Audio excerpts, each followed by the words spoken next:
안녕하세요. 저는 브랜드 워커비를 운영하고 있는 주식회사 로컬웍스 대표 정은정이라고 합니다. 제가 일단은 오늘 말씀드리고 경험을 나눌 것들은 대단한 무슨 노하우가 있는 그런 게 아니라 정말 저도 지금 이제 막 아장아장 걸어가고 있는 초기 창업자이기 때문에 제가 지금 올해 3년 차 이제 접어들거든요. 그래서 3년 차 접어드는 동안 겪었던 거 혹은 또 이제 같은 어려움을 고민하고 있는 동종업계 분들께 혹여 이 경험이 또 가끔은 공유하는 것만으로도 해결책이 되거나 힘이 될 때가 있기 때문에 그런 의미에서 제가 겪었던 사소한 것들을 나누고자 오늘 이렇게 강단에 서게 됐습니다. 그래서 지금 보시는 장면은 저희 팀원들이 이렇게 앞서서 되게 이렇게 드러내는 걸 잘 못하는 팀원들로 구성이 되어 있어요. 그래서 저희들을 숨기고 어떤 캐릭터 뒤에 숨고자 이제 브랜드를 처음에 초기에 기획할 때 만들었던 이제 워컵이라는 친구입니다. 간략하게 저희 회사 소개랑 그다음에 이제 저희 브랜드가 제품은 정말 이렇게 저렇게 어떻게든 다 만든 사람 많은데 잘 파는 사람은 생각보다 많지 않더라고요. 그래서 어떻게 팔아야 될까, 어디에서 팔아야 될까 고민하면서 진행했던 입점 사례. 그다음에 이제 저희가 진행하면서 이제 가장 많이 칭찬받는 부분이 사실 워커비는 브랜딩이 너무 잘 돼 있어요라는 칭찬 진짜 많이 받거든요. 그래서 그거에 대해서 시작했던 부분들, 그다음에 어떻게 실행했었는지에 대해서 간략하게 경험을 좀 나눠보도록 하겠습니다. 들으시면서 궁금하신 거 그냥 그때그때 손들고 질문해 주시면 제가 경험했던 틀 안에서는 모든 것들을 여기서 나눠드리고 가겠습니다. 네, 긴 얘기는 저희 사실 홈페이지에 있는 내용이라 간략하게 넘어가도록 할게요. 네, 저희는 사실 이제 저는 양봉농가의 손녀로 그냥 태어났어요. 그래서 자라기를 꿀이 흔해 빠진 집안에서 그냥 자랐고 이제 모든 음식에 꿀을 넣어 먹는 게 저희 집에서 너무나 당연한 생활이었어요. 그런데 이제 나중에 커보니까 사실상 그렇지 않더라고요. 이제 어느 날 성인이 돼가지고 아버지가 은퇴하시고 고향으로 내려가셨어요. 그러고 나서 이제 부모님께서 내려가신 그 이제 조부모님의 고향을 딱 맞닥뜨리니까 여기가 이제 꿀을 옛적 제가 어릴 때랑 그대로 팔고 있는 거예요. 가격도 10년, 20년 변하지 않은 그 상태인 거예요.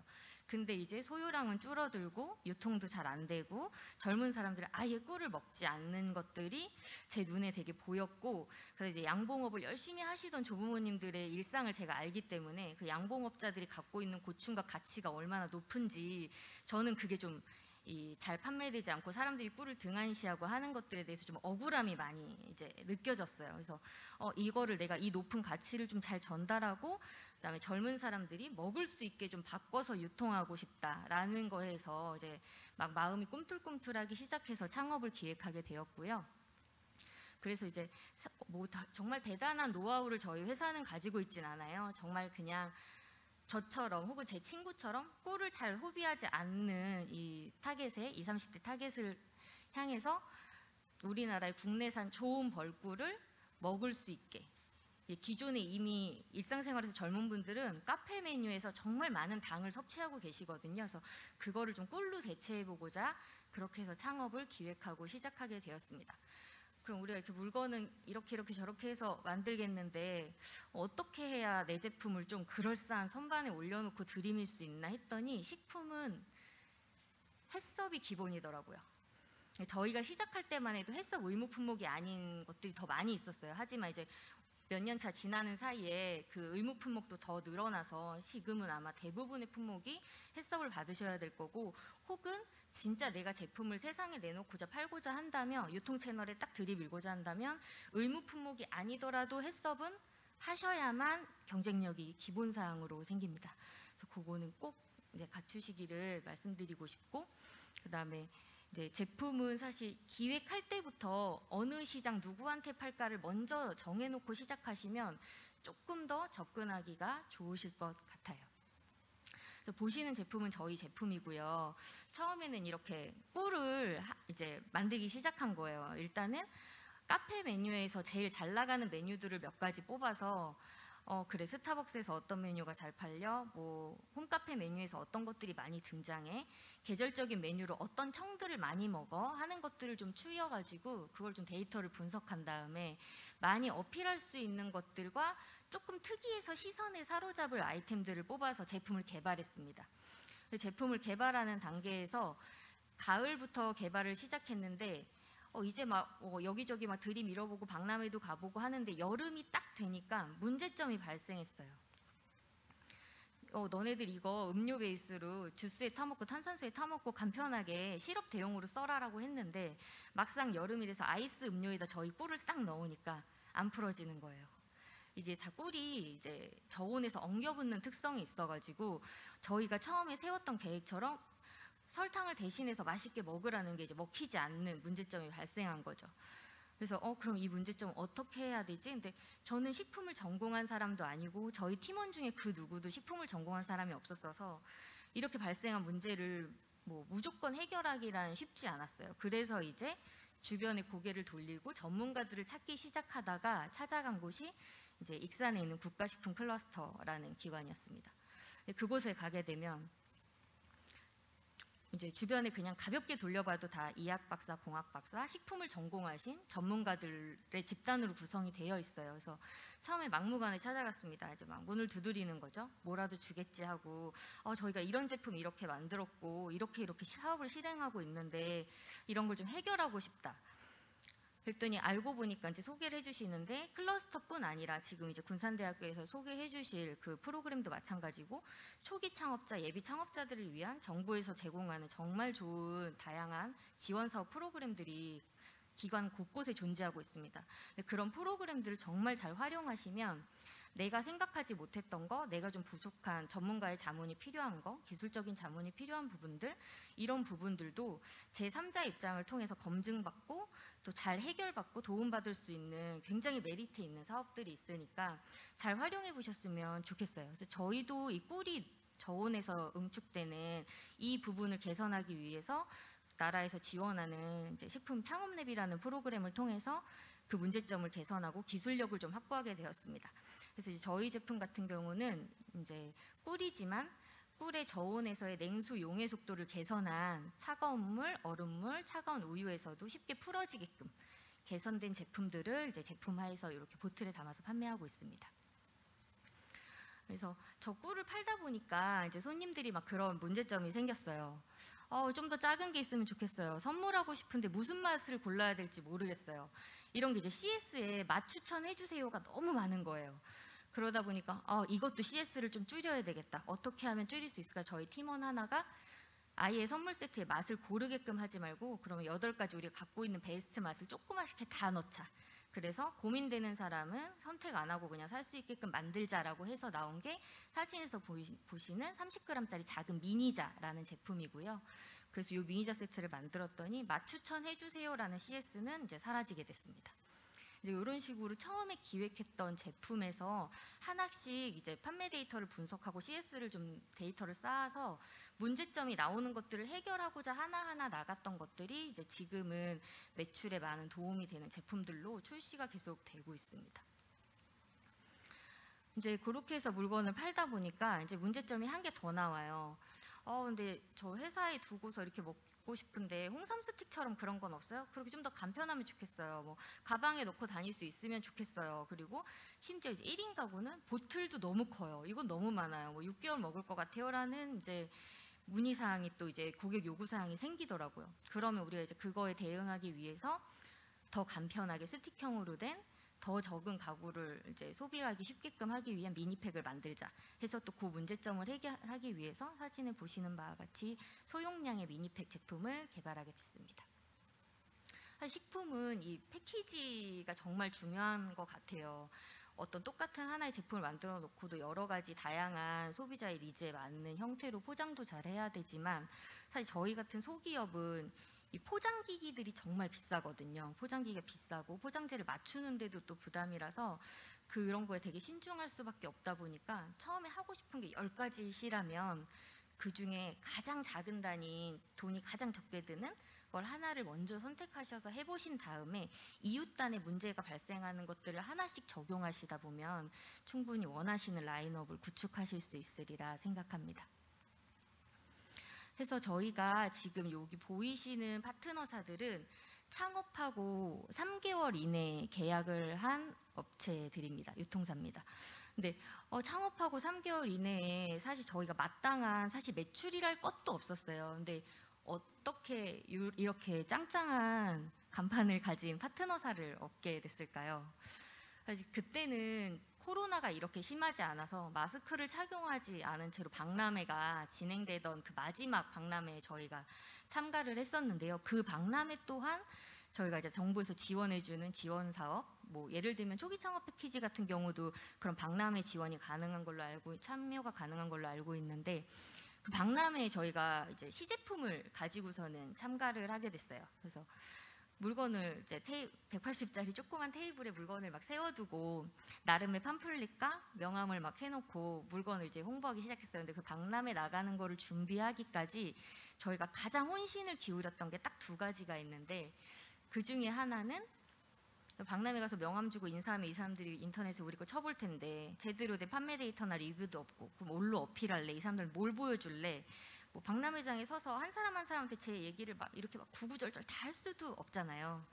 그래서 저희가 이제 선택했던 게 홈페이지 구축이었어요. 내가 너한테 명함 주고 홈페이지만 안내해주면 거기서 이 사람들이 많은 정보를 최대한 내가 어필하고 싶은 점들을 다 볼 수 있게 하자 라고 해서 홈페이지 구축이었고, 2번째는 그러면 MD들은 그런 걸로 연결하는데 소비자들은 홈페이지를 누가 봐? 누가 내 깨알 같은 글씨를 다 읽어주겠어? 그 사람들한테 뭘로 어필하지? 해서 했던 게 그때 선택한 채널이 인스타그램이었어요. 그러면은 소비자 개인 고객한테는 인스타그램 계정을 어필하고 박람회에 찾아오는 MD들한테는 홈페이지를 연결하자. 그렇게 해서 참가한 첫 번째 박람회에서 저희가 이제 마켓컬리라던가 와디즈, 롯데, 그다음에 이제 GS 이런 채널들이랑 이제 계약을 진행하게 됩니다. 그래서 이제 굉장히 빠른 시간 내에 진행을 하게 됐고, 첫 단추가 굉장히 상위권에 있는 유통사랑 계약을 하게 되다 보니까 그 요구하는 품질의 퀄리티라던가 그다음 제반 사항을 굉장히 까다롭게 검사한다는 걸 알게 됐어요. 그래서 제가 경험해본 바로는 보통은 이렇게, 저도 그렇게 생각했었는데, 일단은 내가 할 수 있는 채널부터 야금야금 팔다가 조금 더 채워서 높은 채널에 가고 또 높은 채널에 가고 해야지라고 저도 생각을 했었는데, 막상 이게 운영을 해보니까 아예 가장 높은 목표치에 있는 채널을 타겟으로 해서 준비를 한 다음에 그 한 군데만 뚫으면 나머지 하위에 있는 채널들은 우르르르 다 따라오는구나라는 거를 저는 경험상 깨닫게 됐습니다. 그래서 그때 당시에는 가장 핫했던 채널이 사실 컬리였어요. 컬리가 지금보다 훨씬 더 국내 제품에 집중하고 있을 때였고, 그 다음에 이제 강남 엄마들을 타겟으로 해서 굉장히 프리미엄 식품을 강조하면서 마케팅을 하던 때라 저 컬리에 우리 제품이 떠 있으면은 굉장히 어필하기 좋겠다라고 생각했는데, 이제 그게 딱 타겟에 사실은 저희 마케팅 포인트에 먹혔던 것 같아요. 그래서 이제 롯데나 GS를 계약할 때 높은 까다로운 심사를 받아놨더니 그게 이제 나머지 컬리나 이런 데 입점할 때도 굉장히 스무스하게 다 넘어가는 사례가 됐고, 그리고 이제 컬리에 입점해서 프리미엄 식품으로서의 이미지를 조금 구축하는, 그렇게 운영하는 사례가 됐습니다. 그래서 앞에 말씀드렸던 거를 조금 더 쉽게 말씀을 드려볼게요. 컬리 같은 경우는 사실 저희는 먼저 제안을 받고 입점했던 거라서 이게 공식 라인, 입점 신청에 대한 공식 라인이 별도로 존재를 합니다. 사이트 하단에 보시면 있는데 링크를 통해서 신청을 하시다 보면은 이제 하실 때 키포인트가 좀 있어요. 무조건 이제 깔끔하고 정갈한 회사 소개서가 꼭 첨부되어야 합니다. 이게 무조건 내 제품 판매 링크 막 첨부하고 이렇게 해서 어필할 수 있는 건 절대적으로 아니고, 사실상 컬리 같은 경우도 그렇고 뭐 쿠팡도 그렇고 채널들이 더 많은 제품을, 남들이 없는 채널에 없는 제품을 더 많이 확보하기 위해서 대부분 많이 받아주지만 사실 어떤 중간 업체를 끼고 컬리 같은 데 들어가면은 이익이 남으시는 게 없으실 거예요, 계약 구조상. 그래서 직접적으로 컨택해서 우리가 직접 계약을 하기 위해서는 꼭 촘촘한 회사 소개서를 하나 작성하셔서 저 공식 라인에다가 소싱을 한번 해보시면, 신청 시도를 해보시면 분명히 이제 회신이 이제 생각보다 회신 안 해줄 것 같지만 결국은 다 회신 오거든요. 저 같은 경우도 내가 입점 원하는데 회신 안 오는 데는 한 번이고 두 번이고 세 번이고 매주 넣었던 적도 있어요. 근데 결국 10번 이상 넣으면 그 이제 화가 나서라도 MD가 그만 보내라고 하기 위해서라도 회신은 꼭 옵니다. 그래서 그렇게 어필해서 꼭 원하시는 채널에 입점해보시면 좋을 것 같고, 컬리 같은 경우는 오히려 신생업체한테 좀 유리한 것 같아요. 왜냐면 소비자한테 어필하기 정말 쉬워서 저희 같은 경우 초기에 막 현대백화점 팝업 행사 같은 거 우연히 갔었는데 아무도 우리 제품 모르는데 백화점에 있는 아줌마들 이거 컬리에서 봤어요 이런 멘트 진짜 많이 해주셨거든요. 그래서 오히려 인지도 낮은 브랜드들은 패키지 잘하고 이제 기술력을 조금 보강된 제품으로 기획하셔서 꼭 입점해 보시면 마케팅에 분명히 도움은 되실 수 있다. 그래서 현재 저희 제품은 사실 컬리에서 지금 판매는 되고 있지는 않아요. 왜냐면 저희도 1년 정도 딱 운영하고 이제 컬리에서 아무래도 사입으로 물건을 매입해서 판매하다 보니까 온라인으로 판매할 때 최저가를 자꾸 유지하려고 하는 이제 브랜드에게 통보 없이 가격을 조정해서 판매하는 그런 것들이 아무래도 저희도 이제 거래처가 늘어나고 판매 채널 늘어나면서 좀 방해되는 부분들이 있어서 1년 정도면 충분히 컬리에서 홍보를 할 만큼 했다라고 판단하고 저희도 이제 철수를 해서 현재는 컬리에서 저희 제품 판매되고 있지는 않습니다. 하지만 아마 다시 창업해도 새로운 브랜드를 만들면 컬리에 먼저 물건 넣을 것 같아요. 그래도 아직까지는 효과가 좀 있는 것 같아서. 그리고 이제 두 번째 입점 사례 백화점 PB 브랜드 말씀드리면, 사실 백화점 PB 브랜드 이제 6시 5분이라는 롯데백화점에서 운영하는 베이커리 브랜드입니다. 이제 본점과 이제 상위 매출권을 가진 서울권에 있는 세 군데의 백화점 매장에 들어가 있는데 여기가 저희의 첫 오프라인 판매처였어요. 그래서 저희는 오프라인 매장을 구축할 자금력이 없었기 때문에 이제 이왕이면은 목 좋은 자리에 있는 후줄근하지 않은 매장에 제품을 넣자라는 목표 하나만 가지고 있었고, 마침 그 롯데 쪽 MD분께서 저희 제품을 박람회에서 보시고 마음에 들어 하셔서 미팅차 해봤는데 이제 그 비슷한 시기에 막 컬리도 들어가고 막 여기 GS도 한다 그러고 막 이러다 보니까 약간 경쟁이 막 붙듯이 돼서 사실 롯데가 계약서에 도장을 가장 빨리 찍게 된 곳 중 하나입니다. 그래서 6시 5분 같은 경우는 소공동 본점에 가시면 현재 저희 제품 선물 세트와 미니팩 제품을 이제 빵과 함께 판매가 다 되고 있고요.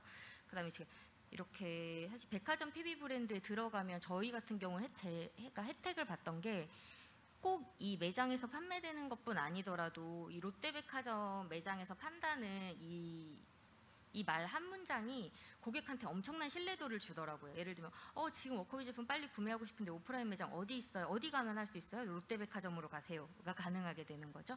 네, 그런 부분에 있어서도 분명히 신생업체에게는 굉장히 도움이 되실 수 있으리라고 생각합니다. 이제 안타까운 점은 입점 신청에 대한 공식 라인이 없어요. 그러면 어떻게 소싱할 수 있냐? 이거는 완벽하게 홈페이지와 SNS를 정말 잘 운영하시면 생각보다 대기업의 많은 MD들이 그 정보를 제일 많이 찾아봅니다. 찾아보고 뜨겠는데 마음에 드는데 관리가 잘 돼 있는데 하면은 접선을 정말 많이 해와요. 막 사실 막 DM으로 이렇게 연락한다고 이게 뭐 명함도 한 장 안 보냈는데 진짜 롯데 사람 맞아라고 의심할 정도로 근데 막 연락 많이 오거든요. 그래서 그런 관리하시면 도움 많이 되실 것 같습니다. 그리고 이제 다음은 보시면 GS 리테일의 이제 달리살다라는 브랜드인데요. 사실 달리살다는 마켓컬리를 타겟해서 GS에서 런칭한 판매 채널이었는데 결과적으로 잘 되진 않았어요. 달리살다 잘 되진 않았는데 근데 이제 장점은 대기업들이 자기네가 런칭한 브랜드 하나만 갖고 있는 게 아니라 특히 이런 대기업들은 이제 채널망을 워낙 여러 개 가지고 있고 유통망을 기본적으로 깔고 있는 데다 보니까 자기네랑 구축했던 사업이 잘 안 되면 다른 부서의 다른 채널의 사업을 연계시켜서 사업을 조금 이렇게 진행해주는 케이스도 굉장히 많아요. 그래서 특히 GS 리테일 같은 경우는 이런 제조업에 대한 자료를 굉장히 많이 가지고 있어서 예를 들어 저희가 꿀이 들어간 무슨 빵을 만들고 싶어요. 뭐 꿀이 들어간 무슨 쿠키를 기획해서 판매해보고 싶어요라고 하면 저희는 사실 빵이나 쿠키를 만들 수 있는 능력과 이런 것들이 안 되지만 실제 조인해서 협업할 수 있는 그런 제조사를 그러니까 검증된 제조사를 같이 연결해주거나 소개시켜준다거나 이런 것들도 가능해서 저는 꼭 대기업 채널들하고는 계약을 한두 개씩 꼭 해놓으셔라 라고 추천드리고 싶습니다. 근데 지금 앞에 말씀드린 이 세 군데 채널 같은 경우 다 그러니까 대한민국에서 식품 하면 가장 까다롭기로 손꼽히는 채널들이라서 그 수준을 잘 맞춰서 준비하시면 좋으실 것 같아요. 네. 그리고 이제 쿠팡이 있습니다. 쿠팡. 쿠팡 같은 경우는 사실 소비자를 위한 채널이죠. 저희 같은 경우는 누구든지 간편하게 내일 당장 선물 세트 필요한데 나 주문 못했다. 지금 당장 받았으면 좋겠는데 그럴 때 손님한테 안내해줄 새벽 배송이라던가 뭐 로켓 배송이라던가 이런 서비스를 제공하고 싶었어요. 그래서 이제 선택한 게 쿠팡 로켓 배송이었고, 쿠팡 같은 경우는 저희가 MD하고 직접 이렇게 대면을 해보니까 컬리에 들어간 모든 제품을 소싱하고 싶어 하시더라고요. 무조건 컬리에 있는 거 우리도 있어야 돼. 약간 이런 경쟁 의식이 있어서 생각보다 쉽게 들어갈 수 있었고, 근데 좋은 점은 생각보다 수수료가 높지 않아요. 이제 컬리 같은 경우는 수수료가 높기로 유명한데 이제 쿠팡 같은 경우는 생각보다 수수료가 굉장히 합리적이고, 그리고 이제 단점이라고 하면 누구든지 저희 제품을 쿠팡에 마구마구 오픈 마켓에 등록할 수 있다는 단점이 사실은 존재합니다. 근데 그런 부분들은 로켓 배송 제품 외에는 본사에서 판매하는 정품이 아니므로 뭐 구매하지 마십시오 라던가 그런 안내도 가능하고 차단도 가능하니까 네, 그런 거는 참고하셔서 운영하시면 좋을 것 같고, 실제 의외로 뭐 프리미엄 채널에서 저희 제품을 접하셨지만 구매는 로켓 배송으로 하시는 고객님들도 생각보다 많아요. 왜냐면 주문하면 바로 새벽에 오기 때문에. 네. 그리고 이제 쿠팡도 최저가 판매를 하지만 이거는 이렇게 저희가 운영을 해보니까 자사몰이나 다른 유통 채널에 막 방해를 줄 만큼의 가격 설정을 하진 않더라고요. 그래서 저는 쿠팡 로켓 배송 굉장히 추천드립니다. 로켓 배송은 현재도 운영이 되고 있어요. 네. 그리고 앞에 살짝 말씀드렸었는데 현대백화점 위마켓이라고 팝업 운영하는 채널이었어요. 근데 지금은 이제 코로나 때문에 백화점 식품관 자체가 운영이 많이 어려워서 이제 시식이 안 되기 때문에 네, 그런 부분이 좀 있기는 한데 저희가 진행할 때만 해도 이제 백화점 식품관에 깔려 있으면 매우 이제 판매율이나 홍보 효과가 좋은 채널 중에 하나였습니다. 근데 꼭 식품이 아니시더라도 요 위마켓 같은 경우는 오히려 일상용품이라던가 뭐 의류, 뭐 여러 가지 자파류, 식기 이런 것들도 굉장히 많이 참여하고 판매하시더라고요. 실제 판매율도 굉장히 높은 마켓이라서, 그리고 고급스러워요. 일단 내 제품을 이미지 손상하지 않게끔 운영하실 수 있는, 시도해 보실 수 있는 채널이라서 이 채널도 추천을 드립니다. 신세계나 뭐 현대, GS, 롯데 이런 데에서 그 검증이 한 번 된 제조사의 제품은 나머지 국내 유통사들은 정말 손쉽게 들어가실 수 있어요. 정말. 그래서 그냥 이렇게 다 된다고, 별도 심사 없이 된다고 할 정도로 스킵되는 과정들이 많아서 꼭 이렇게 높은 채널들에 먼저 시도를 하시기를 네, 권해드리고 싶어요. 그리고 또 한 군데는 이제 CJ 홈쇼핑인데요. 지금 자료에는 김현우 마켓 픽더셀이라고 올라갔는데 저희가 지난 설에는 이제 최화정 쇼로 해서 최화정님이 선택한 픽한 제품 해가지고 설 선물 세트 판매를 진행했습니다. 사실 워커비는 이렇게 홈쇼핑하고 잘 맞는 제품군은 아니에요. 타겟도 그 홈쇼핑에 있는 소비자 자체가 저희가 원래 타겟하는 연령대보다 한참 높기도 하고 그런 부분이 좀 있긴 한데, 근데 이제 저희 입장에서는 어쨌든 작은 매출이라도 각각 우리가 다 뛰어들어서 매출을 조금씩 확보해 나가고 그 시장에 맞는 제품을 조금씩 더 만들어야 되고 해야 된다는 확장성을 위해서 시도하고 있는 곳 중 채널 중 하나입니다. 그래서 이런 홈쇼핑 채널 같은 경우는 모바일로 판매하는 거 위주로 하고요. 왜냐하면 홈쇼핑에서 이제 그 판매하는 기간 동안에는 SNS 노출을 하기 위해서 굉장히 많은 시도들을 해줘요. 예를 들면 우리는 홍보비를 들여서 이런 키워드 광고나 아니면 SNS 홍보비나 이런 거를 투자하기가 어렵지만 사실 저렇게 대기업 같은 경우는 그런 것들이 굉장히 일사천리로 되기 때문에 그런 부분에 있어서 노출을 많이 할 수 있다. 내 돈 안 들이고 노출을 많이 할 수 있다. 이런 부분도 한번 고려하셔서 시도해 보시면 좋을 것 같습니다. 특히 CJ 홈쇼핑 같은 경우도 입점 신청 공식 라인이 다 홈페이지 하단에 나와 있어요. 그런 데다가 꼭 신청해 보시면 또 회신 오면은 잘 응대하셔서 시도해 보시기를 바랍니다. 그리고 또 하나 말씀드리고 싶은 건 현대카드 셀렉티드. 네, 여기도 있는데 여기는 지금 현재는 현대카드 쓰시는 분들은 다 아실 것 같아요. 포인트로 마지막에 소진하기 위해서 뭔가를 다 구매하시는, 네, 거기에 이제 저희 제품도 들어가 있고요. 근데 이 현대카드 같은 경우도 굉장히 물건을 가려서 받더라고요. 현대카드 자체가 디자인을 굉장히 엄격하고 신경을 많이 쓰는 회사기도 하고, 그리고 이제 금융회사 기반이다 보니까 더 그 신뢰도 있는 제품과 퀄리티 있는 제품들로 구성을 해놓으려는 이미지를 더 깔끔하게 지키시는 것 같아요. 그래서 제품을 항상 제안하실 때는 항상 말씀드렸던 게 제일 중요한 게 그 아까 말씀드린 회사 속에서 여기엔 정말 영혼을 갈아 넣으셔서 만들어 놓으시면 지금 말씀하신 것처럼 다 저도 이런 모든 채널에 MD들과 처음 소통을 할 때 제일 먼저 내미는 게 회사 속에서거든요. 그거 안 봐줄 것 같지만 정말 첫 장부터 끝장까지 봅니다. 보면서 자기네들도 한 군데라도 더 얻어내기 위해서 다 꼼꼼히 체크하고 하거든요. 그러니까는 영혼을 갈아 넣은 회사 소개서를 만드셔서 제안을 꼭 해보시기를 네, 권장드립니다. 그래서 보시면은 여기 같은 경우도 다 입점 신청할 수 있는 그 홈페이지에 들어가시면 하단에 굉장히 작은 글씨지만 제안하는 내용들이 다 나와 있어요. 그래서 그 홈페이지를 꼼꼼하게 찾아보시면 좋을 것 같습니다.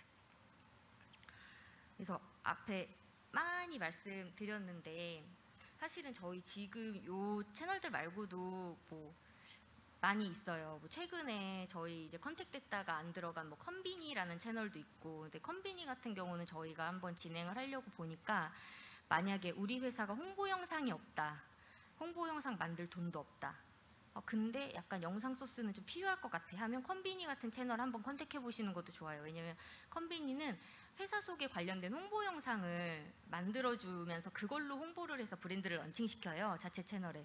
그렇다 보니까 내가 그 컨비니 입점하는 조건만으로도 홍보 영상 하나는 얻을 수 있거든요. 그래서 그것도 네, 시도해 보시면 좋으실 것 같습니다. 그리고 그 외에 이제 저희 같은 경우는 사실 자사몰 외에 제 2의 자사몰이라 불리는 데는 사실 29cm에서 제일 물건이 많이 판매되고 있는데요. 그 29cm 같은 경우도 저희는 20대에서 30대 중반까지가 저희 완전 90% 이상 타겟군이라서 굉장히 결이 잘 맞아요. 29cm에서 만약에 준비하시는 제품이 20대에서 30대 중반까지의 타겟들을 하고 계시다면 29cm도 공식 입점 채널이나 제한 채널이 있으니까 꼭 한번 제안해 보시기를 네, 드립니다. 29cm는 매출이 굉장히 잘 나옵니다. 네. 그래서 브랜딩이 결국은 잘 되어 있어야 이 앞장에 있던 입점도 수월해지고 회사 속에서도 막 팡팡 들이밀 수 있고 한 것 같아요. 그래서 사실 저도 뭐 브랜딩이 뭔지 이렇게 딱 명확하게 말하기가 어려운 것 같아요. 언뜻 생각해 보면 막 이런 추상적인 이미지를 막 떠올리잖아요. 그냥 막 세트 메뉴처럼 다 로고 하나 딱 만들어가지고 여기저기 팡팡팡 공통 세트처럼 딱 보이게 쇼핑백 뭐 패키지 이런 거 맞추고 이렇게 하면 브랜딩인가? 근데 결국 저희가 내렸던 결론은 브랜딩은 이런 디자인 소스보다 더 중요한 게 이제 스토리였던 것 같아요. 결국은 그 디자인이 왜 나왔는지, 이 그림이 왜 있는 건지, 그래서 너네들이 하고 싶은 얘기가 뭔지. 결국 저희가 맨 앞에 첫 장에 보여드렸던 날개 달린 이제 일복을 입은 그 컵이라는 캐릭터를 만들었던 이유도 보시면 얘가 딱 저희 팀을 투영하고 있어요. 보면은 일복의 상징인 스트라이프 티셔츠에 장화 신고 그다음에 이제 모자 쓰고 그리고 이제 열심히 일하는 거거든요. 왜냐면 그 20, 30대 저희가 타겟하는 그 고객 또 이제 제가 속한 그 세대가 이 사회에서 가장 고군분투하는 일벌과 같다고 느껴졌고 그런 것들을 표현하고 싶었어요. 근데 그냥 표현하는 게 아니라 거기에다가 이제 내가 겪었던 내가 알고 있는 그 우리 시골에 계시는 양봉하시는 분들의 그 노고와 지금 꿀벌이 사라져가고 있는 거에 대한 환경적인 소중함, 우리 회사 브랜드에 대한 철학 이런 것들을 다 녹여내서 표현하고 싶었던 거라 이제 그런 것들을 조금 고민하시면서 디자인적으로도 접근을 하셨으면 좋겠습니다. 보시면은 뭐 브랜딩이라고 하면 결국은 제품과 서비스를 신뢰하는 상징을 넘어서 사용자의 신념을 대변하고 사용자가 자신과 동일시하는 수단. 여기에 한번 딱 공감을 일으키고 걸려들게 되면 주머니가 이제 열리는 그 효과가 나오는 거거든요. 그래서 얼마나 우리가 내세우는, 그러니까 이 브랜드를 소비하는 것 자체가 내가 굉장히 기분 좋은 어떤 행위라고 느껴질 때, 그러니까 예를 들면 워커비 같은 경우는 구매 리뷰에 이런 게 많이 올라와요. 내가 이 꿀 한 병 소비하는 것만으로 꿀벌을 한 마리 지키는 것 같아서 기분이 좋았어요. 뭐 그다음에 개념 있는 선물을 하는 것 같아서 좋았어요. 라는 이런 것들에 대한 경험들이 많이 올라오거든요. 그래서 그 지금 만들고 계시는 브랜드 혹은 만들고 계신 제품이 어떤 뭔가의 가치를 녹여서 만드셨을 텐데, 그런 것들을 어떻게 더 효과적으로 표현해내고 표출시킬지를 디자인적으로도 또 브랜딩 안에서 맞춰서 고민해 보시면 굉장히 좋을 거라고 생각합니다. 그리고 이제 이 기업의 철학과 스토리가 잘 녹아든 잘 완성된 디자인의 옷을 딱 입었을 때, 이 세 가지가 완전히 딱 찰떡처럼 맞았을 때 저희가 그토록 고민하는 그 가격선의 한계, 이것도 사실 이제 제조업자의 입장에서 굉장히 중요하잖아요. 근데 그 가격선에 대한 한계도 조금 부셔주는 것 같아요. 어느 정도는 상쇄를 좀 해주는 것 같고, 그렇기 때문에 더 신경 써서, 또 그리고 이제 장수기업이 되기 위해서 굉장히 빠르게 트렌드가 바뀌잖아요. 그래서 정말 유행처럼 우후죽순으로 어떤 게 막 우우 생겼다가도 한순간에 어느 순간 보면 한 1, 2년 안에 다 사라져 있고, 이런 것들도 많기 때문에 굉장히 길게 가고자 하는 브랜드를 구축하기를 원하신다면 기업의 철학과 스토리에 최대한 더 신경을 꼼꼼하게 쓰시면 좋을 것 같습니다. 그럼 이제 그 기업의 철학과 스토리를 이렇게 열심히 구축하고 이제 기획을 했는데, 이걸 그럼 어떻게 표현할래? 너 어디다 표현할래? 그러면 이제 홈페이지가 필요하죠. 사실 홈페이지를 저희 같은 경우는 자사몰을 개별 독립된 홈페이지를 운영하고 있어요. 근데 처음에 저희가 그렇게 판매를 운영한다고 했을 때 주변에서 굉장히 반대를 많이 하셨어요. 야, 스마트 스토어 해야 돼. 요즘은 무조건 스마트 스토어야. 그래야 네이버에 연동돼가지고 노출도 잘 되고, 요즘 네이버 끼고 안 하면 안 돼. 다 이렇게 말씀하시더라고요. 근데 이거 지금 말씀드리는 건 제 정말 개인적인 경험담입니다. 저는 생각해 봤을 때 제가 사랑하는 모든 브랜드의 사이트들을 검색해서 들어가 봤을 때 스마트 스토어는 없었어요. 그럼 어떤 게 스마트 스토어만 있었어? 그냥 농가에서 직접 판매하는 제품들, 막 꽃감, 꿀단지에 든 꿀, 그다음에 막 나물, 그러니까 농가에서 그냥 막 이렇게 손수해서 아기자기 파시는 것들, 이런 게 스마트 스토어 제품이 많았고, 아니면 오프라인 매장을 가지고 계신 분들이 온라인으로 뭔가 팔고자 할 때, 그때 스마트 스토어가 조금 더 유용하게 이용된다고, 선택된다고 저는 판단했어요. 그러면 내가 사랑하고 좋아하고 동경하는 그 브랜드들은 어떻게 되어 있나 봤더니 다 개별 홈페이지에 그럴싸하게 멋들어진 옷을 입고 자기네가 하고 싶은 회사 소개와 연역과 막 포장된 그런 것들을 디자인을 농축해 놓고 뽐내듯이 꾸며놨더라고요. 그래서 저는 개별 홈페이지를 선택하게 됐습니다. 왜냐면 시작은 어쨌든 작은 회사지만 이게 되게 좋은 게, 오프라인 매장은 자본이 투자된 만큼 눈에 보이거든요. 평수, 뭐 인테리어 투자된 거 이게 다 보이는데, 온라인은 누구든지 다 똑같아요. 주소 하나 치고 들어가면 그 안에 자기가 꾸며놓고 업데이트하는 것만큼 어필할 수 있거든요. 그렇다 보니까 저희는 이제 그러면 권리금이 필요 없는 홈페이지에 영혼을 갈아 넣자. 그래서 이제 홈페이지를 구축하게 됐습니다.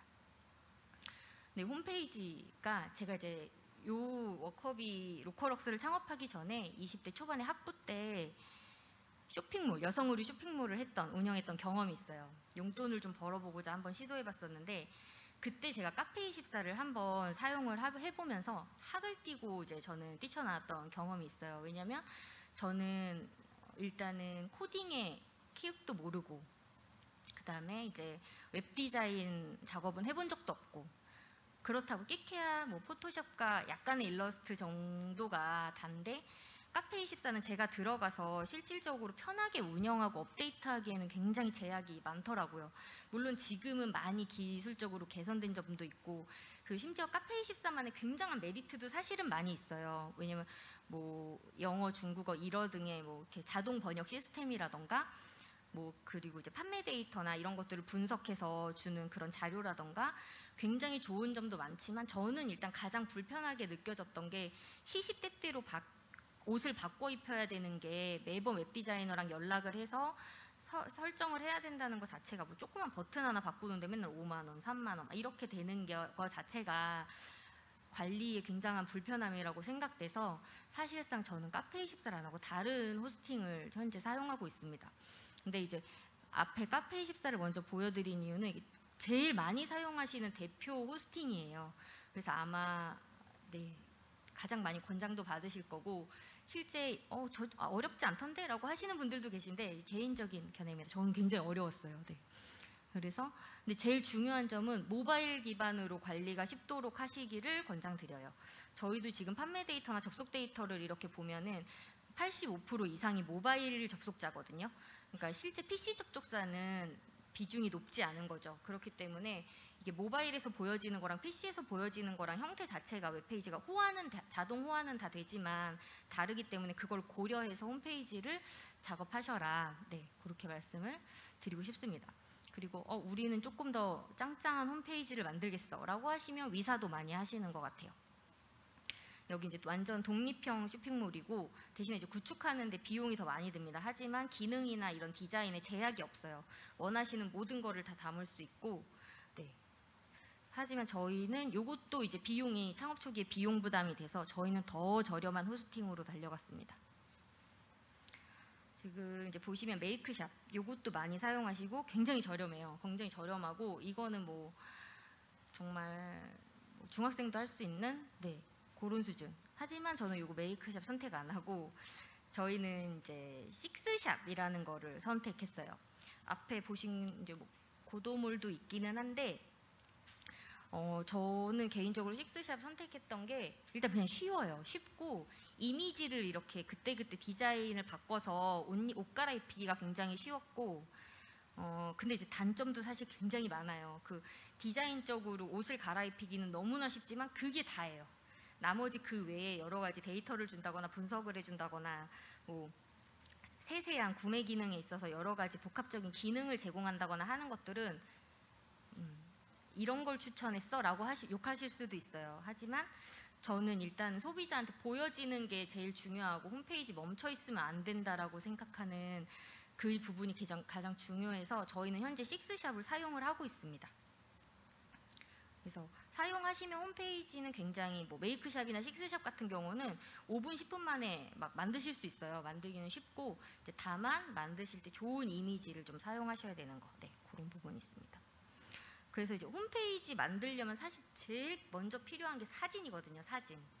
근데 이제 진짜 피하셔야 될 것 중에 하나가 막 그런 거 있어요. 회사 소개란에 딱 들어가면 막 구글 이미지에서 나온 것 같은 막 빌딩이 막 햇빛에 막 빛나는 모습 막 이런 거 들어가 있는 홈페이지 진짜 많아요. 근데 그런 거는 이제 절대 안 하셨으면 좋겠다. 왜냐면 그런 데서 이제 신뢰도가 다 떨어지는 거거든요. 뭔가 이제 가상의 뭔가 같이 느껴질 때 이게 이제 소비자가 재미없어지는 거라서 그래서 홈페이지 구축하시기 전에는 그 브랜드에 사용될 브랜드 이미지를 많이 촬영을 하셔라. 그다음에 그 사진 같은 경우는 정말 투자한 만큼 나오는 거라서 저희 같은 경우 사진 촬영에는 비용 아끼지 않고 네, 쏟아붓고 있는 것 같아요. 또 요즘은 워낙에 직접 셀프로 다 촬영하셔도 좋은 스튜디오도 많고 카메라도 기능이 워낙 좋아서 심지어 뭐 아이폰이나 갤럭시로 찍으셔도 너무너무 잘 나오잖아요. 화소수도 높고. 그래서 활용하셔서 스톡 사진은 꼭 피하시기를 사용하지 마셔라. 네, 그거는 꼭 권장드리고 싶습니다. 그래서 이제 나만의 내 브랜드만의 사진, 내 제품이 잘 드러나는 사진. 보시는 이미지가 저희가 이제 런칭할 때 처음 찍어서 했던 이미지예요. 이거는 저희 집 거실에서 해가 드는 아침 10시부터 12시까지 그림자가 사라지기 전에 빨리 찍자 막 이래가지고 찍었던 사진이고요. 정말 그냥 페이퍼 문구센터에서 색지를 사다가 바닥에 깔아놓고 네, 정말 아마추어들이 DSLR 카메라로 막 찍어서 했던 네, 사진이에요. 그래서 전문가한테 찍으면 너무 좋죠. 근데 이제 처음부터 그렇게 투자하기 어렵다. 혹은 나는 그런 이제 사진 촬영 비용을 할 뭐 지원 사업도 항목이 없다라고 하시면 셀프로 충분히 찍어보셔도 저렴하게 찍어보실 수 있고 사실은 가장 권해드리는 거는 요즘은 이렇게 사진 촬영 비용이나 이런 브랜드 이미지 마케팅에 필요한 지원 사업도 굉장히 많아요. 그러니까는 뭐 군산대학교나 아니면 뭐 인근 공공기관들, 지역 기관들을 잘 꼼꼼히 살펴보시면 사진 촬영, 영상 제작 이런 것들은 지원 사업으로 충분히 다 하실 수 있습니다. 그럼 이제 사진이 준비됐다. 그러면 이제 그 다음 스텝이 이제 스토리가 진짜 필요한데요. 이거 브랜드의 이야기 앞에 말씀드린 것처럼 그거는 이제 창업자, 팀원들, 멤버들이 직접 다 써야 되는 것 같아요.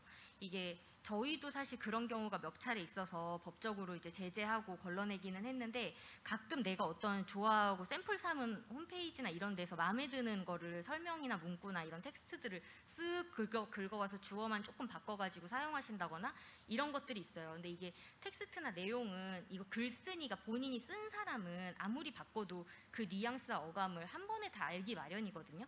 그래서 정말 내가 사업 그 계획서에 담고 있는 여러 가지의 그 내용들을 그대로 홈페이지 소비자 관점에서 잘 서술형으로 풀어내서 표현해 주시면 잘 표현하신 그 내용들이 결국 소비자의 마음에 닿고 MD 마음에 닿아서 이게 좋은 소개서가 되는 거니까 꼭 그 텍스트는 직접 작성을 하시기를 권장드립니다.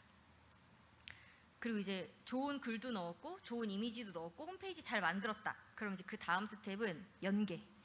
SNS랑 별도의 우리가 또 판매 채널이 있다면 그런 것들을 다 한 군데로 연결하는 거, 이런 작업이 중요한 것 같아요.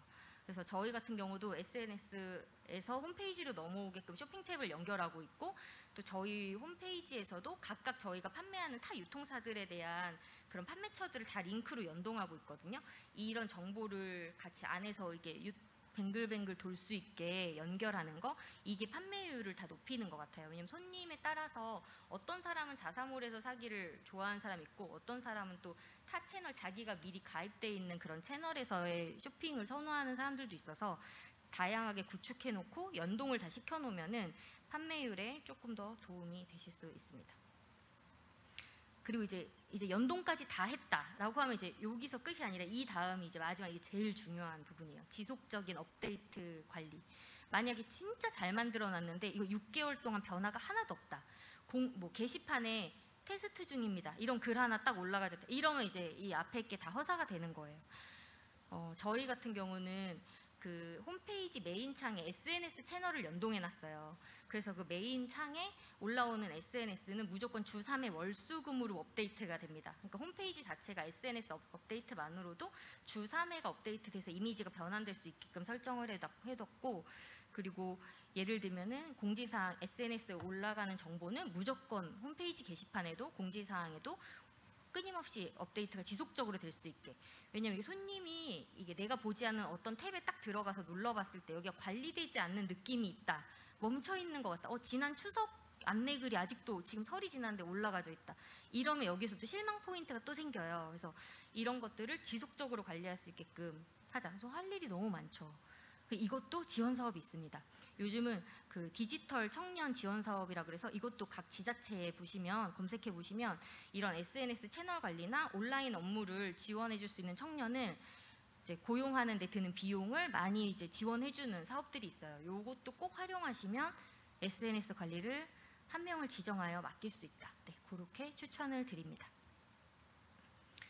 그래서 이제 많은 채널들이 있죠. SNS도 여러 가지가 있고 블로그도 있고 뭐 유튜브도 있고. 근데 이거는 이제 타겟하시는 고객층에 따라서 원하시는, 잘 맞으시는, 매칭이 되는, 또 성향에 맞으시는 그런 것들로 분석하셔서 선택하시면 좋으실 것 같고요. 그다음에 앞에 말씀드린 것처럼 이 모든 채널들에서 가장 핵심은 지속적인 업데이트다. 그 지속적인 업데이트에서 저희가 하고 있는 것들을 조금 더 말씀드리면, 저희 같은 경우는 SNS, 인스타그램을 하고 있다고 말씀드렸는데, 거기에서 이제 핵심적으로 하고 있는 게 링크트리를 써가지고 이게 다 스루페이나 인포크링크 다 링크 연결하는 거거든요. 그 프로필 링크에 넣어놓고, 거기에 넣어놓고 제가 앞에 말씀드린 홈페이지, 무슨 비즈니스 도매, 사업자 안내, 뭐 해외 배송 안내, 뭐 여러 가지들 그때그때 있는 이슈들을 다 이렇게 한 채널 안에서 링크로 다 연동을 시키고 있고요. 그러니까 홈페이지에 연계해놨던 것처럼 SNS에서도 연계를 해놓는 거, 그거 중요하고, 그리고 결국은 이게 다 연동이 잘 돼야 CS가 안 들어오더라고요. 이게 어디서 뭐가 하나 딱 막혀 있으면 똑같은 질문이 계속 들어오는데, 그럼 이제 CS 담당자의 피로도가 올라가는 거라 그런 부분 염두하시면 될 것 같고, 그 다음에 이제 해시태그 관리. 요즘은 다 이 해시태그로 검색을 하니까 그때그때 시즌이나 뭐 이런 거에 맞는 해시태그로 우리를 어필할 수 있는 또 해시태그 고르시고 선택하셔서 주요 태그를 이렇게 뭐 4-5개 딱 정해 놓으시고 공통되게 관리해서 공략하시는 거. 그것도 꼭 필요한 부분 중에 하나입니다. 그리고 누차 말씀드리지만 지속적인 업데이트 관리. 저희는 피드가 주 3회 올라가는 거를 월수금 하고 있고요. 그다음에 이제 월수금 피드가 올라갈 때 전체 프레임을 같이 구성해서 이제 디자인을 맞추고 있고, 그다음에 하루에 최소 5개 이상의 스토리를 올리는 거를 목표로 운영이 되고 있습니다. 실제 스토리 같은 경우는 고객 리뷰를 끌어오면 오히려 역으로 고객분들이 되게 좋아하세요. 내 워커비 태그해서 올렸대. 워커비가 나 태그했어. 해서 또 태그해 가시고, 그런 식으로 해서 이제 좋은 또 홍보 방안이 되니까 사용하시고, 여기에 이제 플러스로 요즘은 인스타그램 쇼핑 탭이 추가됐어요. 그래서 제품 자체를 본문에 다 넣을 수 있고 탭에다가 다 걸 수가 있어서 그 기능도 꼭 활용하시기를 권장을 드립니다. 그래서 많이 말씀드렸는데 이게 지금 현재 워커비가 하고 있는 마케팅의 전부입니다. 이렇게 해서 열심히 아장아장 하고 있고, 저도 여러분과 똑같은 초기 창업자이기 때문에 저에게도 조언을 해주실 게 있으면 저도 달게 오늘 받고 가겠습니다. 혹시 질문사항이나 궁금하신 거 있으시면 무엇이든 물어봐 주셔도 좋습니다.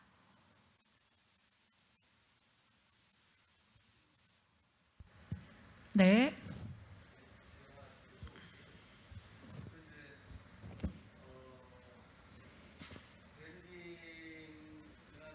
마케팅에 대해서는 이제 자세히 설명을 해주셨는데, 네. 이 제품 자체의 품질도 굉장히 중요하잖아요, 지금. 네. 그죠? 그래서 이제 양봉가의 딸로 태어나셔서 일종의 이제 양봉에는 전문가신데, 그래도 이렇게 이제 기업이 잘 되다 보면 이걸 원재료를 이제 어디서 다 가져와야 되는데, 대표님 이제 양봉가에서 이걸 다 조달 가능할 것 같지는 않고, 그래서 이런 것들은 어떻게 조달하고 있으면 다 이게 지금 전부 국산을 쓰고 있는지 뭐 그런 거가 조금 맞아요. 이게 제조업이 원료 수급이 제일 중요하죠. 키포인트고 중요하고, 막상 물건이 잘 팔려도 원료 수급이 안 되면 이슈가 발생하기 때문에, 일단은 저희 같은 경우는 이제 저희 조부모님 고향이 경남 산청입니다. 그 지리산 벌꿀로 유명한 딱 지역이라서 그 경남 산청군에 있는 186개의 양봉 농가들을 저희가 독점으로 계약해서 이제 꿀을 수매를 하고 있고요. 그리고 사실은 그것만으로도 꿀이 부족해요. 꿀이 부족해서 왜 그러냐면, 야 너네 꿀 되게 많이 판다 이렇게 생각하실 수 있는데 그게 아니고, 지금 벌써 3년차 벌꿀이 흉작이에요. 계속 농사가 안 되고 기후변화나 이런 여러 가지, 그다음에 벌꿀의 집단 폐사 이런 것들로 인해서 어려운 상황에 있어서 부족한 양의 꿀들은 양봉농협을 통해서 또 축산물품질평가원 이런 데를 통해서 공급받고 있습니다. 그래서 꿀은 원재료 공급은 가장 중요한 것 같고, 저희도 이제 부족한 원재료에 대한 이슈를 타개해 나가기 위해서 작년부터는 이제 런칭하는 제품들을 보시면 계속해서 이제 이런 꿀이 원재료의 80% 90%에 해당하는 제품을 런칭하는 게 아니라 꿀의 비중이 작고 저희 브랜드가 잘 어필될 만한 제품들을 런칭하고 있어요. 예를 들면 꿀 카라멜이라던가 뭐 꿀떡 만들기 키트라던가, 꿀은 조금 들어가지만 이제 브랜드의 매출은 상승시킬 수 있는 쪽으로 점점 더 기획을 변화하고 있거든요. 그런 식으로 또 원료 이슈가 있을 때는 장기적으로 보시면서 제품 개발에 참고하시면 좋을 것 같습니다.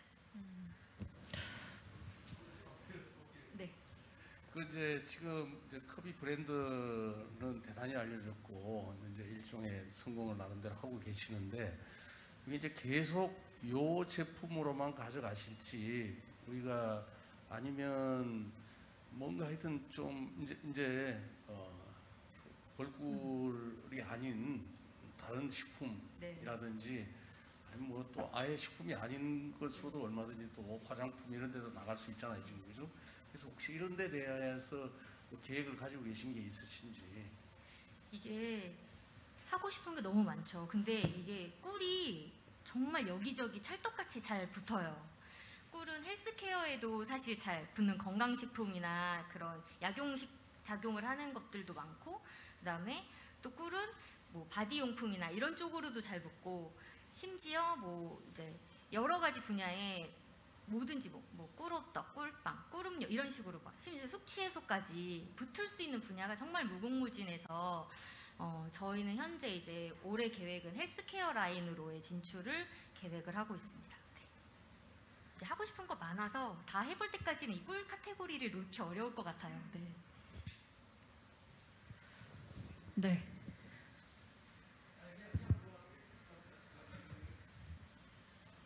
지금 3년 차 정도 되셨다고 하셨는데 네. 이제 자사 공장을 가지고 계신지도 일단 궁금하고요.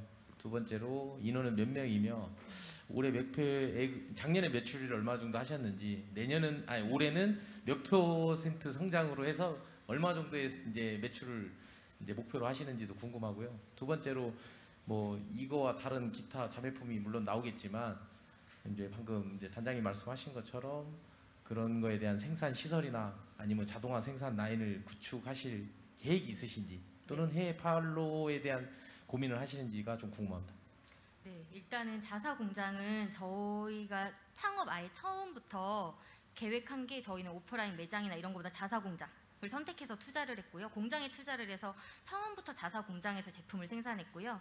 바로 해썹 인증을 받아서 그래서 아마 대기업에도 계약을 할 수 있었던 조건인 것 같습니다. 그리고 매출은 제가 사실 말씀드리기는 곤란할 것 같고 저희는 창업한 첫 해 매출에 비해서 다음 연도에 10배 성장했고요. 그리고 그 다음에는 4배 성장 현재 해서 달려가고 있습니다. 현재는 더 대표자인 저 포함해서 7명이 근무하고 있습니다. 네. 수출 같은 경우도 문을 두드리고 있어요. 그래서 작년 같은 경우에 이제 미국이랑 홍콩, 싱가포르 세 군데의 마켓 테스트를 진행을 했고 지금 미국 같은 경우는 뉴욕에서 저희 제품을 구매하실 수 있는 루트들이 현재 형성이 되어 있고요. 그다음에 홍콩이랑 싱가포르도 일부 매장에서 현재 2개 매장에서 제품 판매 중입니다. 그래서 올해는 동남아 쪽으로 조금 더 나가보려고 하는 본격적으로 수출 시장을 조금 타개해 보려고 하는 것들이 있습니다. 네. 네. 예, 말씀하세요. 해외 채널이면 뭐 이커머스인가요? 아니면 뭐 아마존이나 뭐 익스프레스인가요? 아니요, 저희는 그 현지에 있는 유통사를 계약해서 온오프라인 판매하는 전략을 하고 있고요. 사실은 아마존도 그렇고 쇼피도 그렇고 저희가 직접 가입해서 운영하려고 해봤는데 아마존 창고에 저희 제품을 넣어서 운영하는 것보다 현지 운영사를 계약해서 유통하는 게 훨씬 더 저희가 효율적이라고 판단돼서 현재는 그런 후자의 방향으로 컨택해서 하고 있습니다. 네. 또 질문 있으실까요? 제가 한 가지 여쭤볼게요. 아까 굉장히 여러 가지 채널에 판매를 하고 계시다고 하셔서 실제로 판매를 하고 계신 대표님들이기 때문에 많이 궁금하실 것 같습니다. 각 채널당 매출 비율이 많이 다르지 않습니까? 네. 어디에서 많이 나오고 어디는 적지만 가져가야 될 필요가 있다. 이런 걸 대충 한번 설명을 해주시면요. 저희 같은 경우는 일단 타겟이 20대에서 30대 딱 중반까지가 8, 90%예요. 근데 자사몰이 현재 1번이고요. 가장 매출 많이 나오고 그 다음에 29cm라는 채널에서 매출이 가장 많이 나옵니다. 이 두 군데를 합치면 거의 이제 매출의 한 50% 되고요. 나머지 온라인 몰들도 많이 있지만 그것보다 그 나머지 50%의 매출은 사실 B2B 고객들이 더 많습니다. 저희 같은 경우는 온라인은 저희 본사가 직접 유통하는 걸로만 꼭 계약을 하고 있고 그래서 자사 공장이랑 이제 물류 창고에서 물건이 다 나가요. 저희가 내보내는 거고 시스템이고. 근데 이제 그러면 오프라인 매장 운영이 없잖아요. 저희가. 그럼 소비자가 오프라인에서 우리 거 만나고 싶으면 어떻게 해? 그래서 저희는 이제 지역 비즈니스 방법으로 선택해서 카페나 베이커리, 와인샵, 소품샵, 그로서리 샵을 운영하시는 지역의 소규모 비즈니스를 하고 계시는 사업자분들과 파트너십을 맺어서 제품을 유통하고 있습니다. 네, 질문하실 분 계시죠? 예. 말씀 잘 들었습니다. 지금 제가 봤을 때는 저온 용해도 개선이 제품의 그 핵심적인 기술인 것 같은데 네. 이 기술을 개발할 때 뭐 이렇게 지원 받으신 곳들이 아마 있으실 거고 뭐 특허를 등록하셨거나 하셨을 거잖아요. 그러면 그 특허가 이제 아예 이 워커비 소속이 돼서 뭐 따로 이제 다른 곳에 또 이렇게 로열티나 그런 거 안 주셔도 되는 건지랑 그리고 이 저온 용해도가 개선된 꿀이 워커비 말고 뭐 국내 말고 혹시 해외라도 우리 또 다른 브랜드가 있는지 궁금합니다. 일단은 꿀 같은 경우는 저희가 해외 시장도 조사를 굉장히 많이 하는데 그러니까 해외 같은 경우는 꿀을 저희처럼 뭐에 타먹는 용도로 사실 이렇게 블렌딩하기보다는 치즈나 그냥 아침 식사 빵에 곁들여 먹는 정도라 이걸 물에 녹이려고 많이 하지 않더라고요. 그렇다 보니까 이제 저희가 느낀 문제점이 해외에서는 어필되지 않아서 개발이 없는 것 같고 그리고 이제 그 기술을 개발할 때는 저는 그 국가식품 클러스터에 있는 한국식품산업클러스터진흥원에서 청년식품 창업랩이라는 프로그램으로 전문가의 도움을 받아서 이 부분을 이제 개발하게 됐어요. 근데 이제 아시겠지만 특허를 등록할 때 얻을 수 있는 이점도 있지만 단점도 있거든요. 특허를 등록함과 동시에 그 모든 내용이 공개되잖아요. 그렇기 때문에 모든 사람이 열람할 수 있기 때문에 저희 같은 경우는 특허를 아직 등록하지 않는 쪽으로 선택해서 운영하고 있습니다. 왜냐면 말씀하신 것처럼 별거 아니지만 저희가 확보한 그 하나의 기술이 결국은 소비자가 이 제품을 사용하는데 굉장히 편리하게 도와주는 거고 저희가 어필할 수 있는 장점이 되는 거라서 저희가 그 부분은 주변에서 이제 그거 특허 등록하고 벤처 인증 받는 게 훨씬 이득 아니니? 라고 했지만 저희는 그거는 지금 특허 등록 안 하고 사실 다른 기술들을 제품을 생산하는 데 발생되는 그런 기술력 노하우를 특허 등록하려고 진행하고 있습니다. 네, 질문 또 있으실까요? 예.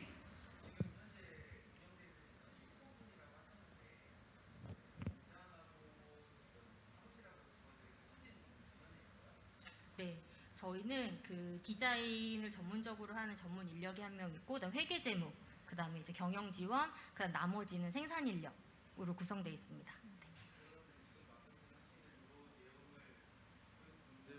그 인원에서 다 처리가 된다는 거예요? 네, 저희 굉장히 다람쥐 쳇바퀴 굴러가듯이 한 명 한 명이 1인 1팀이라는 마음으로 운영하고 매일매일 그렇게 업데이트하면서 하고 있습니다. 한 가지만 더 여쭤볼게요. 네. 초기에 시작하실 때 아까 말씀하셨듯이 집에서 이제 가업이 그쪽이다 보니 네. 눈이 그쪽으로 간 건데 저희도 이제 초기 창업을 예비 창업을 원래 했어야 했는데 몰랐던 관계로 초기 창업을 이제 신청을 하고 싶어서 여기 수업에 오게 됐는데요. 이게 이제 초기에 할 수 있는 한계가 있잖아요. 처음부터 7명이 아니고 혼자서 시작하셨을 네. 수도 있고 인원이 부족할 수도 있고 그걸 혼자 다 커버할 수는 없는데 아까 말씀하셨듯이 정말 운이 좋게도 초기에 빨리 계약이 되셔서 좀 진행된 부분도 있긴 하나 저희 같은 경우에는 그런 경우는 아니어서 진행은 하기는 해야 하고 일은 벌어졌고 어떻게든 가긴 가야 하는데 요게 이제 인원 구축이나 초기에 좀 진행하셨던 방법들이 너무 궁금한 건 좀 있어요. 저도 처음에 시작할 때 1인 법인으로 시작했어요. 처음에 1인 개인 사업자로 냈다가 그다음에 이제 6개월 뒤에 법인 설립해서 그것도 1인 법인으로 설립해서 하고 실질적으로 이제 본격적인 채용을 한 거는 2년 전부터인데 근데 처음부터 완전 혼자였던 건 아니고 4대 보험에 올리지를 못해서 그렇지 저는 팀을 먼저 꾸렸어요. 왜냐면 제가 이 전 사업을 해보면서 파트너가 얼마나 중요한지 그거를 알고 있었기 때문에 먼저 뭔가 하고자 하는 사업 아이템이 생겼을 때 같이 일할 팀원들을 먼저 구했고요. 그래서 이제 팀원을 먼저 3명을 이제 저 포함 3명을 아예 확보해서 묶어놓고 그 다음에 회사는 이제 법적으로 1인 법인이 돼 있지만 실질적으로 3명이 일하는 거죠. 그렇게 해서 저희 같은 경우는 시작을 했고 그리고 나서 이제 회사가 어느 정도 수익을 내고 매출이 오르는 구조에 갔을 때 이제 다 직원에 이제 등재를 해서 이제 월급을 지급하고 네 그렇게 해서 할 수 있게 됐죠. 그리고 이제 어느 정도 그런 구조가 됐을 때 사실 지역 청년을 고용하고 지원금도 받을 수 있는 프로그램들이 많이 있어요. 지금 만약에 나는 아직 팀원이 구축되지 않았는데 어디 가서 내가 이런 파트너를 구해오나 라고 고민이 되실 수도 있잖아요. 그러면 차라리 너무 핵심 업무를 맡기기가 어려우면 이런 사실 제가 오늘 말씀드린 마케팅 관리 업무나 이런 것들은 사실상 직원을 잘 뽑으면 충분히 가르쳐서 시킬 수 있는 것들이라 말씀드린 것처럼 인건비 지원 사업도 굉장히 많아요. 특히 뭐 온라인 이런 디지털 일자리 업무라던가 무슨 여러 가지가 이게 전북에서 나오는 것도 많고 뭐 이제 각 시, 군, 구마다 나오는 것들도 굉장히 많거든요. 그래서 그거를 한번 신청해 보시면 1인 기업도 신청할 수 있는 조건들이 굉장히 많이 있어서 네, 신청하시면 월 100만 원에서 적게는 뭐 80에서 많게는 100만 원, 200만 원까지도 지원되는 것들이 있으니까 찾아보고 꼭 고용을 해서 혼자는 사실 진짜 어렵거든요. 그러니까 최소 인원이라도 꾸려서 일을 조금씩 파일을 나눠서 하시면 아마 부담이 좀 덜 되시지 않을까 싶습니다. 네, 예. 네. 최초에 팀원 3명을 꾸릴 때 어떻게 꾸리셨는지? 저 팀원이요. 요 전에도 사실 전 2번의 창업 경험이 있는데 그 창업 이제 사업을 운영하는 게 다 저희 친언니랑 같이 사업을 진행했어요. 한 번은 그 학부 때 만든 여성 의류 쇼핑몰은 제가 3년 정도 운영했는데 그때도 언니랑 같이 용돈 벌어볼래? 유혹해가지고 했고, 그 다음에 이제 그 회사를 제가 이제 막 그 여성 의류 쇼핑몰 붐이 막 확 일어날 때여서 그때 회사를 물 들어올 때 이거 팔아야 된다. 그래가지고 이제 엑싯을 하고 그때 엑싯한 비용의 한 3분의 1 정도를 다시 투자해서 그때 이제 요 전 단계인 제가 그때는 기업 뭐 이벤트 이렇게 호텔에 연회장 꾸며주고 하는 이벤트 컨설팅 그런 업을 했는데 그 회사를 제가 만 10년 정도 운영했거든요. 근데 그거 운영할 때도 사업 파트너가 저희 언니였어요. 그래가지고 일단 하고자 하는 새로운 뭔가가 생겼을 때 일단 저희 언니를 먼저 섭외했고요. 그리고 이제 제가 가장 중요하게 봤던 게 이제 보신 것처럼 알겠지만 저희 디자인에 진짜 많은 공을 들여서 하거든요. 왜냐면 제품 팔 때 제일 쉽게 어필되는 게 이미지고 디자인 제일 중요하다고 생각돼서 디자인 전문가를 무조건 끌어들여야 되겠다라고 생각돼서 이제 주변에서 이제 저 사람은 꼭 데려와야 되겠다 싶은 그 사람 하나가 저의 초등학교 2학년 때부터 가장 친한 친구인데 사실상 대기업에서 근무를 디자인 이제 실장으로 근무를 이미 하고 있었어요. 근데 이제 그 친구를 너의 노후를 나에게 맡겨보지 않겠니? 해서 유혹해가지고 네, 이제 막 흔들흔들 망설이는 거를 언제까지 이제 남의 이름으로 찍혀나가는 거에 너의 영혼을 갈아넣을 거냐. 우리 회사에 와서 너의 디자인을 하면 네가 그리는 모든 그림이 물건으로 바로바로 나가는 출시되는 경험을 할 수 있다. 이래가지고 이제 같이 이제 마음을 딱 맞춰서 시작하게 됐죠.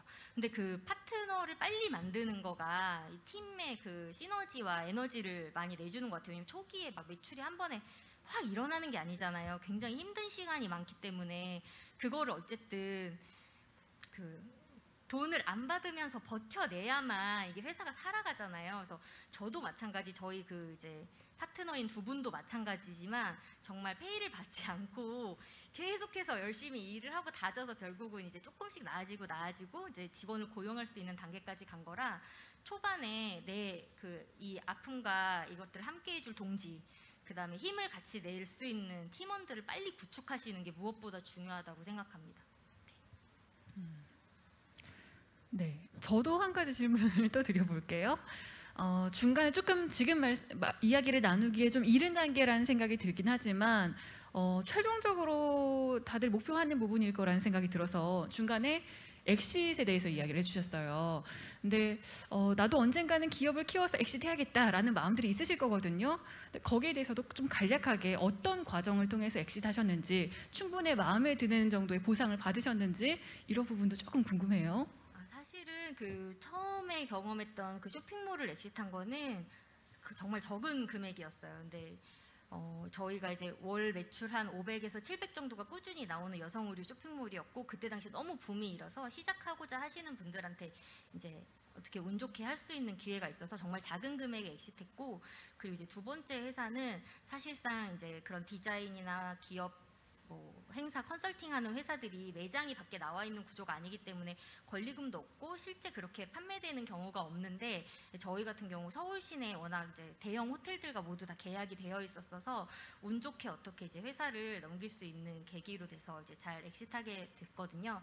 사실 지금 제가 뭐 회사를 이렇게 하나 운영하고 어떤 브랜드를 만들 때 나 이렇게 해서 2단계 가면 엑싯해야지 라고 아마 생각하시는 분들은 여기에도 아마 안 계실 거예요. 저도 마찬가지고. 근데 저희 워커비는 현재 최종 목표가 지금 저희가 이제 국가식품 클러스터에 있는 벤처센터라는 그 큰 건물 안에 있는 일부 호실을 사용하는 입주형 공장이에요. 그렇다 보니까 저희가 토지 사고 건물 올려서 거기에 R&D 이제 부설 연구소도 넣고 공장도 넣고 그다음에 저희의 쇼룸도 넣고 그 안에 하고자 하는 것들을 다 담아서 내는 게 지금 워커비 최종 목표입니다. 네. 네. 혹시 마지막 질문 있으시면 하나 정도 더 받아볼까요? 네, 그러면 더 이상의 질문은 없으신 걸로 알겠습니다. 많은 분들께서 굉장히 뜨겁게 질문을 해주신 것 같으세요. 저도 아주 재미있게 들었습니다. 네, 유통 채널 입점 사례 및 브랜딩이라는 주제로 강연해주신 로컬웍스 정은정 대표님 큰 박수 부탁드리겠습니다. 수고하셨습니다. 감사드립니다.